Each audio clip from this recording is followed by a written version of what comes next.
ഇത് മുട്ടിപ്പഴം എന്ന് മാത്രമല്ല, ഇതിന് പല വേർഡുകളുണ്ട്, ഇംഗ്ലീഷിൽ പല പേരുകളുണ്ട്. ഇത് അപൂർവമായിട്ട് കണ്ടുവരുന്ന ഒരു വസ്തുവാണ്. ഇന്ത്യയില് കർണാടകത്തിലും കേരളത്തിലുമാണ് ഇത് സജീവമായിട്ട് പ്രവർത്തിക്കുന്നത്.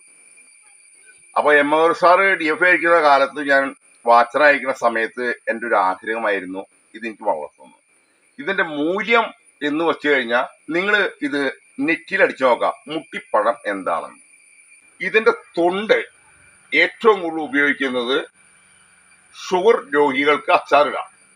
ഉളില പഴം ലിവർ മാനേജ്മെന്റ് എന്ന് പറയും. അതായത് ലിവർ പോയ ആളുകൾക്ക് ഏറ്റവും ഫലപ്രദമായിട്ടുള്ള ഒരു വസ്തുവാണിത്.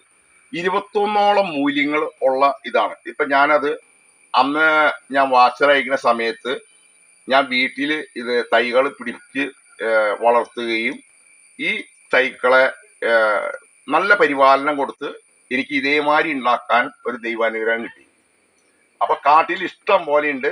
പക്ഷെ കാട്ടില് ആനകൾക്ക്, പന്നികൾക്ക്, ആമകൾക്ക്, മൊയിലുകൾക്ക്, അങ്ങനെയുള്ള ഒരുപാട് പേർക്ക് മാത്രമേ ഇതിന്റെ സ്മെല്ല് കിട്ടുള്ളൂ. ഇവിടുന്ന് വാൾപ്പാറയിലേക്ക് പോകുമ്പോൾ രണ്ട് സൈഡിലും പുളിയൽപ്പാറ കഴിഞ്ഞ ചൂഴ്മേട് ഭാഗത്ത് കണ്ണൻകുടി തോടിന്റെ മുകളിലേക്കൊക്കെ ആവശ്യം പോലെയുണ്ട്. ഇത് ആദിവാസികൾ പറിച്ചു കൊടുക്കാത്തതിന്റെ കാരണം ഫോറസ്റ്റ് ഡിപ്പാർട്ട്മെന്റ് ഇതിനൊരു പരിമിതി കൊടുത്തിട്ടുണ്ട്. ആനയുടെ പ്രശ്നം കാരണം കൊണ്ട് നിങ്ങൾ കാട്ടി കയറരുത്, കാട്ടി കയറി കഴിഞ്ഞാൽ അതിന് പറ്റി കഴിഞ്ഞാൽ പ്രശ്നമാവും. ഇതിന്റെ മൂല്യം എന്താണെന്ന് അറിഞ്ഞ് മുട്ടിപ്പഴം എന്താണെന്ന് നിങ്ങൾ സ്കാൻ ചെയ്തിട്ട് അതിന്റെ മൂല്യങ്ങൾ നോക്കിയാൽ നിങ്ങൾക്ക് ഇത് അറിയാൻ കഴിയും. എനിക്ക് അധികം വിൽക്കാനൊന്നുമില്ല. എല്ലാ മരത്തുമേനും കൂടി കഴിഞ്ഞപ്പോൾ ഒരു 10-100 കിലോ പറിക്കാനുണ്ടാവുള്ളൂ. ഞാൻ തൽക്കാലം സമയമായിട്ടില്ല, ജസ്റ്റ് ഞാൻ കാണിച്ചു എന്നുള്ളൂ. നിങ്ങൾ ഇത് കഴിക്കണം. നല്ലൊരു പഴമാണ്. അത് വിപണിയിലില്ലാത്തൊരു പഴമാണ്. ഏഷ്യ ഭൂഖണ്ഡത്തിൽ തന്നെ ഇന്ത്യയില് 2 സ്റ്റേറ്റില്, കർണാടകത്തിലും കേരളത്തിലും മാത്രം അപൂർവം കണ്ടുവരുന്ന ഒരു വസ്തുവാണ് മുട്ടിപ്പഴം. ഇതിപ്പോ ചെറുതാണ്, ഇനി അടുത്ത മാസം അത് വലുതാവുള്ളൂ. അപ്പൊ ആവശ്യം ഉണ്ട്. നിങ്ങൾക്കത് ഉപയോഗിക്കാൻ താല്പര്യമുണ്ടെങ്കിൽ അതിരപ്പള്ളിയിൽ വരുമ്പോ, ടൂറിസ്റ്റുകളായിട്ട് വരുമ്പോ DMK എന്ന് പറഞ്ഞാൽ മതി. ചെറിയാച്ചൻ പാലാട്ടി എന്നാണ് അഡ്രസ്.